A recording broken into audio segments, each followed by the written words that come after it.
Hello, hey everyone, welcome back to the course. In this video, we are going to talk about how we can set up a Salesforce DX project, which is SFDX project, how we can authenticate a Salesforce org, and then how we can retrieve a data using Salesforce SFDX. So in order to set up the Visual Studio Code for our Salesforce environment, I have given two resources for you. Even I am going to show you how you can set up, but still, if you are facing any sort of issues, you can refer these two resources. And even after, if you are facing any issues, you can definitely try to contact me, and I will help you to resolve the issues. So for the first thing that you need to do is, at the very first step, we must need to have the VS Code downloaded into our PC. I'm sure you all must have, because you are already working in Salesforce. If you don't have, please follow along with me and you will be able to set up this Visual Studio Code in order to use Salesforce org as a development. So the first thing that we need to do is, we need to go to the browser and we will say that VS Code download, and as soon as you will hit enter, again the very first link that is there, you just need to go ahead and click on that. And as soon as you click here, you will see this sort of screen next to you. It is asking either you wanted to download for a Linux, you wanted to download for a Mac, you wanted to download for Windows. If you like, based on your operating system, please download which one is best for you. For me it is Windows 10. I've already downloaded. For the VS Code, there are two different sort of software that you can have. One is VS Code, which is the latest version, and then there is VS Code Insider. You don't need to download VS Code Insider, because VS Code Insider is for the developers who are continuously testing, because VS Code Insider also gets updated every week with the new latest releases. So you don't need to work on that part here. So once you will download this VS Code, you need to install that VS Code. Unlike you have installed the software SFDX, you don't need to set the path for this VS Code. So once the installation is finished, you need to open your VS Code.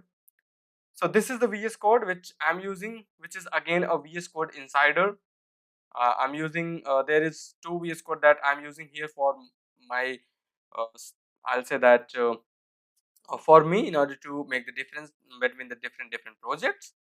But you will get the icon like this. You just need to open that VS Code, and if you don't see, definitely you will don't see the icon over here because I have pinned. So you just need to search for Visual Studio Code here. So you will see here, this is the first one. You need to open that. Once you have opened, what you need to do is, you just need to go to this extension. Okay, there is one extension that we need to download, and the extension name is Salesforce extension pack. So this is the extension that you need to download. So here I can see disable and uninstall. You will see that install button. It will take some time, might be 5 to 10 minutes based on your internet connectivity. Once this extension is installed, it will ask you to reload the VS Code. Even if it is not asking you, after installing the extension, I'll recommend you to please go ahead and restart your VS Code. So you can just go ahead and click on file and exit, and then you can again open your VS Code. Once you have opened your VS Code, please wait for a minute in order to take those Salesforce DX commands, so that we can see those. And why we have installed that extension? Because that extension is going to help us to use Salesforce DX command without writing them. So they are going to provide a list of commands and we can use that. So now you have installed the VS Code, you have installed the Salesforce extension. Next thing is that what we need to do is, we need to create a VS Code project. So what we'll do is, just go ahead and click on Control Shift P for Windows, Command Shift P for Linux. If you don't, not Linux, for the Mac OS. Even if you don't see, what you can go is, you can run, not run. What you can do is, you can just click on this a gear icon and then select command palette. You can see here Control Shift P. This is the hotkey. You will see here, what you need to do is, you need to search for SFDX colon create, and you can say project.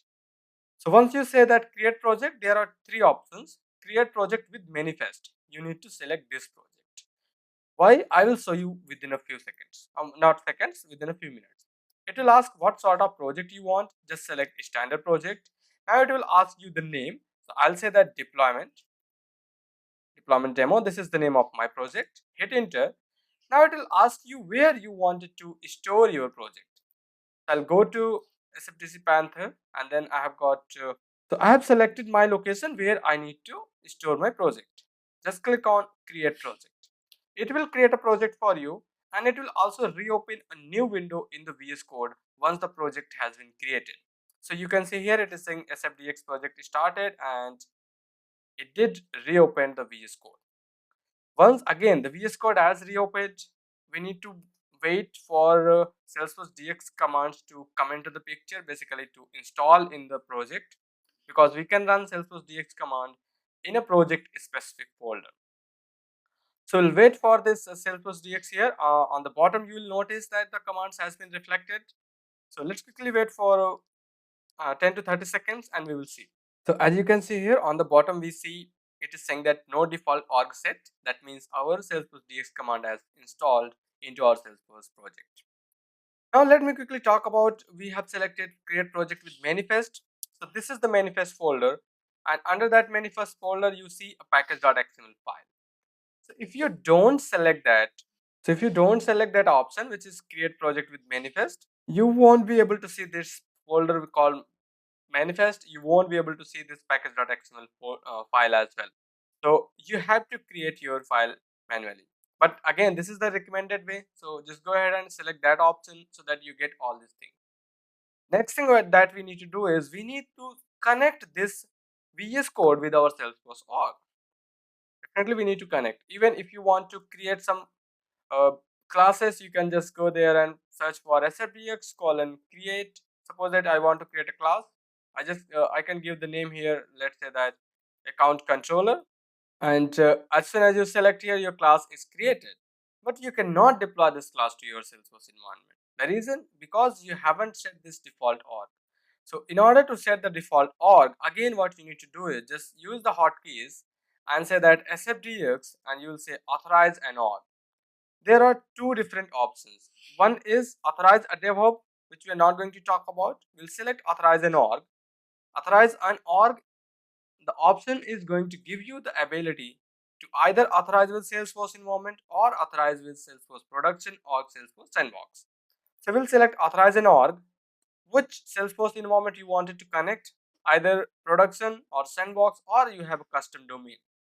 So I'll select project default, which is login.salesforce.com, as you can see here under SFDX project JSON file. Go there and I'll say that deployment demo. This is the again my org name alias, and as soon as I select enter, it will just start running the command. It will open the browser here to select which Salesforce environment you wanted to connect. So let's quickly connect with the Salesforce production environment that we have. So we'll select this production environment, okay, and then we'll say that Udemy, whatever our password is, whatever your password you have got, provide the password. If it is correct, it is going to take you to the screen where it is say that Salesforce CLI is asking these permissions. You can just go ahead, click on allow, and as soon as you click on allow, you can get back to your Salesforce, not Salesforce, you can get back to your VS Code, and here you will see either the command has been successfully ran or not. You can see here we got so, and we say that, and here now we are saying develop deployment demo. And now here, if you go to this your package.x, or if you want to deploy this, you can just go ahead and click on uh, sorry, let me show you again. You want to deploy this particular folder, a particular class, just right click, select deploy this to Salesforce org.